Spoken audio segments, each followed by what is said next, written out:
पाहत आहोत। या ठिकाणी हा उत्तरेकडचा डोंगर आणि हा दक्षिणेकडचा डोंगर याच्या मधोमध असणारी ही गावातील वस्ती आणि या गावाचं ही ग्रामदेवतेचं मंदिर श्री माऊली मंदिर म्हणून ओळखलं जातं। पश्चिम महाराष्ट्र देवस्थान त्याचं मुख्य कार्यालय कोल्हापूर येथे आहे। त्या संस्थेकडे हे नोंदणीकृत झालेलं हे मंदिर आहे। अलीकडे ग्रामस्थांनी गाभारा आणि अर्धमंडप आणि वरचं शिखर याचं 22 लाखाचा एक प्लान बनवून तो देवस्थान कमिटीकडे मंजुरीसाठी दिला। मंजुरी दिल्यावर त्याचं काम सुरू केलेलं आहे। साधारण 16 ते 17 लाखाचं काम या ठिकाणी पूर्ण झालं। त्याच्या पुढे दिसतोय मंगलोरी कौलानी हा सभा मंडप।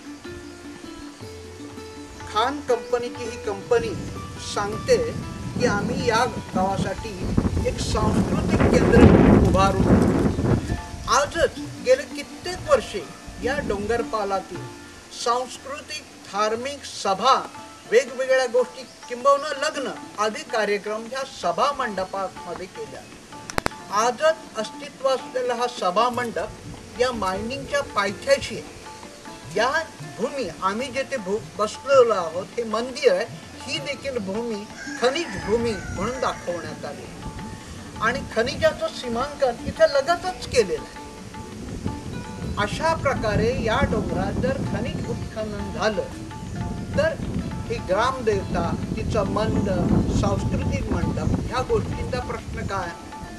आता आपण पाहिलं हे जे डोंगर क्षेत्र म्हणून आहेत जिथे खनिज उत्खनन क्षेत्र म्हणून प्रस्तावित आहे हे सर्व आमच्या काजू बागायतीने समृद्ध आहे।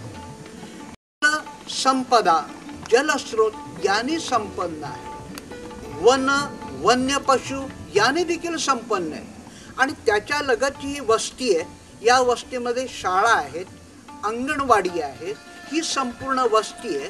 उत्खनन जर झालं असेल, मोठमोठी यंत्र तिथे कार्यरत राहिली असेल, खनिज वाहतूक झाली असेल तर ही जी वस्ती आहे हा गाव आहे हा कोणत्याही परिस्थितीत सुरक्षित राहणार नाही।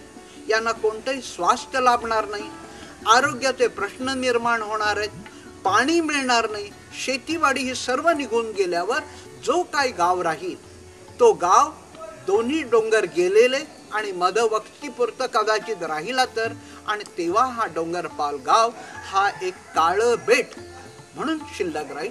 अशी परिस्थिती येऊ नये म्हणूनच या गावातील जाणत्या लोकांचा, गावातील सर्व लोकांचा या गावामध्ये कोणत्याही परिस्थिती मायनिंग सारखे पर्यावरणाला हानिकारक नैसर्गिक साधन संपत्ती नष्ट करणारे प्रकल्प नकोत असा आमचा अट्टास आहे आणि ही सर्व समृद्धी संपन्नता आपणासमोर मांडण्याचा हा प्रयत्न आहे। घरं दिसतात ना, तीच या खनिज प्रकल्पाच्या क्षेत्रातली घरं। अगदी त्या घराला लागूनच सीमांकन करण्यात आले।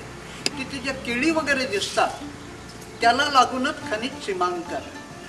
तर एवढ्या जवळ जर खनिज उत्खनन झालं तर त्या बाजूला राहणारी घरं, त्याच्या खालच्या वाटेला असणारी घरं, हे या ठिकाणी राजन गवस आहे।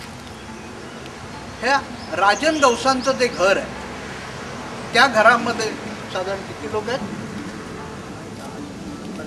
15-20 माणसं त्या घरामध्ये राहतात। त्याच्यात मागच्या बाजूला आमची सर्वांची घरं आहेत, ती डोंगर कापर आहे, ही संपूर्ण घराची रांग आहे आणि या घरांच्या कडेला लागूनच किंबहुना घराच्या अंगणातूनच खनिजासाठी सीमांकन झालेलं आहे। तर अशा वेळी जर या ठिकाणी खनिज उत्खनन झालं तर ही घरं आणि कुठलाही माणूस अजिबात सुरक्षित राहणार नाही आणि यासाठी या वस्तीवाल्या लोकांचा, या गावकऱ्यांचा या खनिज प्रकल्पाला तीव्र विरोध आहे। याची नोंद घेण्यात यावी असं आम्हाला वाटतं।